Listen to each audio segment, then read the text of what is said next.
Are you stuck rewriting that same email for like the 10th time? Or maybe you're lying awake at 3 a.m., replaying a conversation from yesterday or a meeting from last week, trapped in that endless loop of what-ifs so loud you can't even hear opportunity when it comes knocking? Trust me, you're not alone. Millions of us get caught in the paralyzing grip of overthinking, watching our precious time and amazing potential just slip away. And it's not just a small annoyance. Research actually shows that overthinking is linked to more anxiety, depression, and it can seriously drain your energy, making even simple tasks feel like climbing a mountain. It's like a secret productivity killer. But what if you could break that cycle? Not someday, but like right now. Well, that's exactly what we're diving into. This isn't just another talk about why we overthink. This is your practical guide, your actionable playbook, to finally silence that inner critic, reclaim your focus, and unleash your productivity. By the end of this video, you'll have concrete strategies you can use immediately to stop the analysis paralysis and start making real progress on the things that truly matter to you. Ready to swap those racing thoughts for rewarding actions? You know, that constant mental chatter, that endless analysis of every tiny detail. It feels like you're being productive, doesn't it? Like you're preparing, strategizing, trying to avoid mistakes. But here's the real talk. More often than not, overthinking is just a super comfortable way to procrastinate. It's your brain trying to get a handle on things to figure out what to do next. But it quickly goes off the rails, messing with your life and keeping you totally stuck. You feel trapped, right? You know you should be doing something, anything, but the sheer weight of your own thoughts pins you down. Opportunities drift by, goals stay as distant dreams, and that frustration just keeps building. This isn't about lacking desire or ambition. It's about being caught in a thought trap. But here's the good news, and it's really empowering. Overthinking is a habit, and just like any habit, it can be broken. You really don't have to live with it. This video, think of it as your personal toolkit. We're not just going to sit here and talk about the problem. We're going to give you specific, step-by-step techniques to shatter those chains of overthinking and launch you into decisive action. We're starting today. Seriously. No more I'll do it later. The time for later is over. Time for action is now. Section 1. Understanding overthinking. So, before we get to the solutions, let's quickly get a handle on what we're actually dealing with. Overthinking, sometimes called rumination, isn't the same as problem solving. Problem solving is awesome. It moves you towards a solution. Overthinking, that's more like a hamster wheel. Lots of spinning, zero progress. It often means dwelling on the past, worrying way too much about the future, or overanalyzing decisions until you're completely paralyzed. This mental habit can be fueled by a fear of messing up, a need for a level of certainty that's just not possible, or even decision fatigue from all the information constantly coming at us. Just recognizing this pattern is the very first step to breaking free. It's not some personality trait you're stuck with forever. It's a mental process you can totally learn to manage and redirect. Section 2. The step-by-step techniques to break free and take action. All right. Let's get to the good stuff, the actionable strategies. These aren't just abstract ideas. They're practical techniques you can start using immediately. Technique 1. Notice and name your overthinking first things first. You've got to be aware. You can't change what you don't even realize is happening. So, when you feel that familiar spiral starting up, those repetitive thoughts, that anxiety building, consciously hit the pause button and just label it. Okay, I'm overthinking right now. This simple act of naming it creates a bit of mental space. It snaps you out of that autopilot mode. Ask yourself, am I just replaying something that's already done and dusted? Am I imagining the worst-case scenario for the future? Am I stuck, unable to make a decision? Figuring out the type of overthinking can make it feel less huge and more like something you can actually handle. This self-awareness is key. It's your way back to being in control. Technique 2. Pause and breathe. When your mind is racing a mile a minute, your body often tries to keep up. Your heart might start pounding, your breathing gets shallow. Those are classic signs of stress kicking in. To counter this, just consciously pause and breathe. Seriously, deep, intentional breathing is such a powerful tool. It fires up the part of your nervous system that helps you calm down. Try this. Get comfortable, sitting or standing. Put one hand on your chest and the other on your belly. Breathe in slowly and deeply through your nose. feeling your belly expand more than your chest. Hold it for a second. Then breathe out slowly through your mouth or nose, feeling your belly draw in. Just do this for a few minutes. This isn't about magically stopping your thoughts. It's about calming your body down so you can face your thoughts with a clearer head. Technique 3. Challenge and reframe your thoughts. Overthinking loves to feed on thoughts that are distorted, negative, and totally unrealistic. Your mind might be playing a highlight reel of absolute worst-case scenarios. So what you want to do here is become a bit of a detective for your own thoughts. Question them. Ask yourself, what's the actual evidence for this fear I'm having? Is this thought based on facts, or is it just a feeling? Am I jumping to some wild conclusions? You'll often find your worries are way overblown or don't have much basis in reality. Then, you actively work to reframe these thoughts. So instead of, I'm definitely going to bomb this presentation, try something like, okay, I'm nervous, but I've prepared for this. Even if it's not absolutely perfect, I'll learn something from it. Swapping that catastrophic thinking for more balanced, realistic self-talk, it's a total game changer.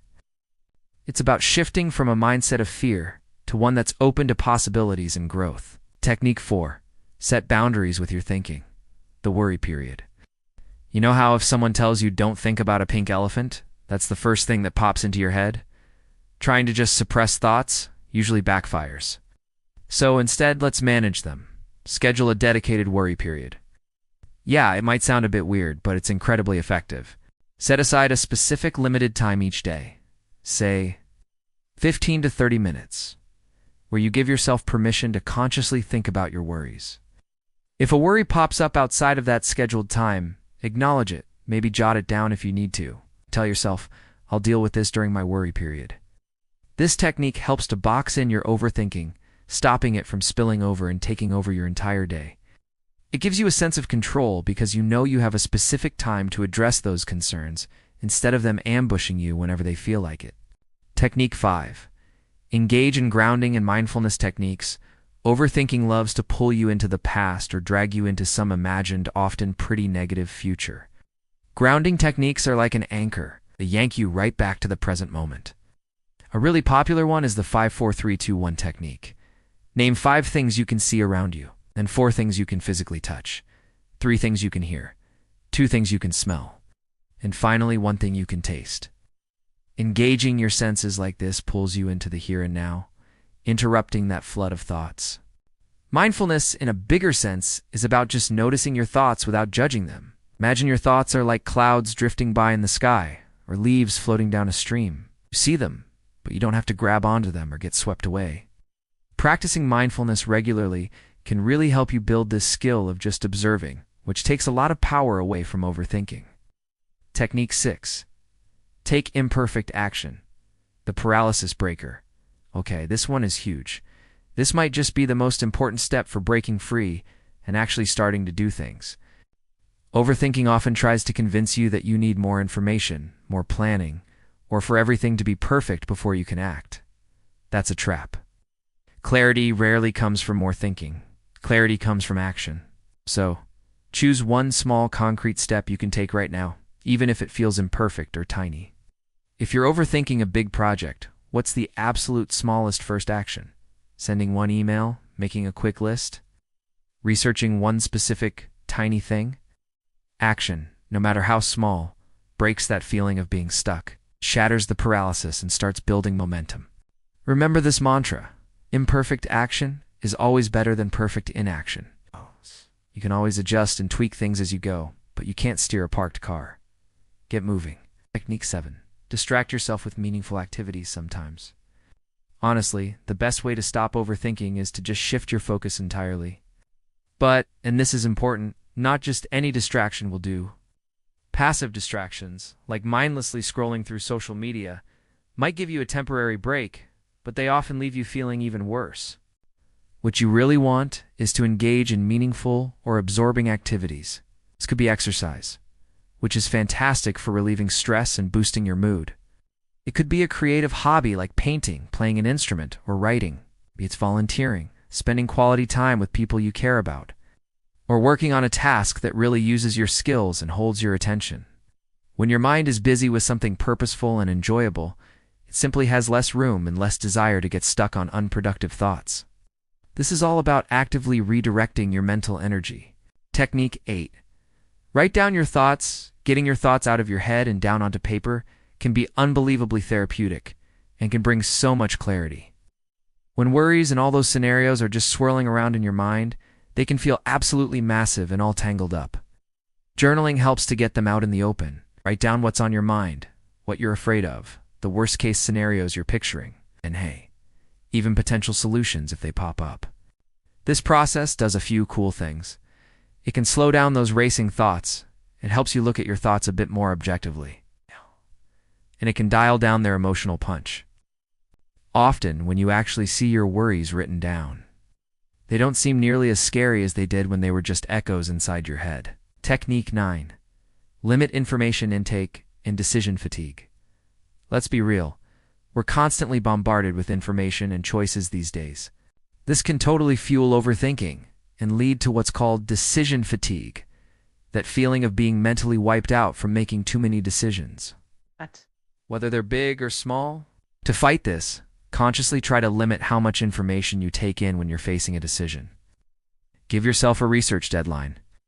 Decide how many options you're realistically going to consider. Perfectionism often drives that need to explore every single possibility, which is usually impossible and always exhausting. Gather enough information, then trust your gut or your best judgment and make a call. Try to reduce the number of trivial decisions you make each day to save your mental energy for the ones that really matter. Sometimes, good enough truly is good enough to move forward. Technique 10. Seek support if needed now. While all these self-help techniques are really powerful, sometimes overthinking is super persistent and deeply tied up with things like anxiety or other mental health challenges. If you find that even after trying your best, overthinking is seriously impacting your quality of life, your work, or your relationships, please think about reaching out for support from a mental health professional. Therapy, especially approaches like cognitive behavioral therapy, can give you strategies tailored just for you to help you figure out the root causes of your overthinking and help you build some really solid coping skills. Reaching out for help isn't a sign of weakness at all. It's a sign of strength and shows you're committed to your own well-being. Section 3. The power of starting now. All these techniques we've talked about, they're all designed to help you move from that state of mental paralysis to a place of empowered action. And the main thing I want you to take away from all of this, the message that's part of every single strategy, is how vital it is to just start. Not tomorrow, not when you finally feel ready, because ready is often just a myth your overthinking mind creates. Start now. Pick one technique from this video, just one, and make a commitment to try it today. Maybe it's scheduling that worry period. Maybe it's taking 5 deep breaths next time you feel overwhelmed. Maybe it's tackling that tiny first step of a task you've been putting off. The second you take that first action, no matter how small it seems, you send a super powerful signal to your brain. I am in control. I am moving forward.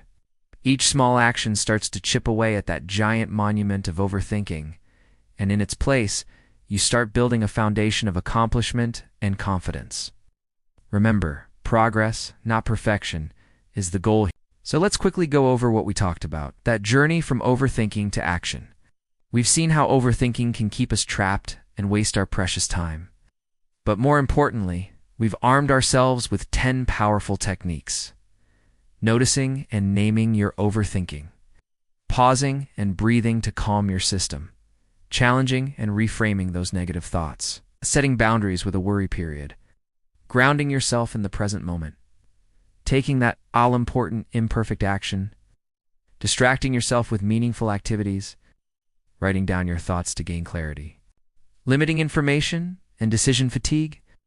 And of course, seeking support when you need it.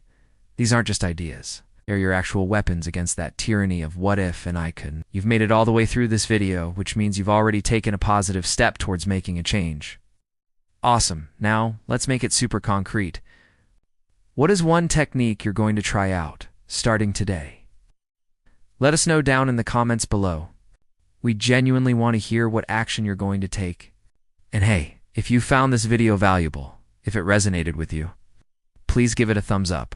It really helps the channel reach more people who could use this message. And don't forget to subscribe and hit that notification bell so you don't miss out on more content designed to help you build a more productive, proactive, and truly fulfilling life. Remember, breaking free from overthinking and actually starting to take action is a skill. And just like any skill, it gets better with practice. There will be days when it's harder, days when that old habit tries to sneak back in. That's okay. Be patient with yourself, be persistent, and make sure to celebrate every small victory along the way. You absolutely have the power to quiet that inner noise, to step out of the paralysis, and to start building the life you truly want. Yes. One decisive action at a time. Stop wasting time. Start taking action. Start now. Thanks so much for watching, and if you liked this video, be sure to watch the next video above.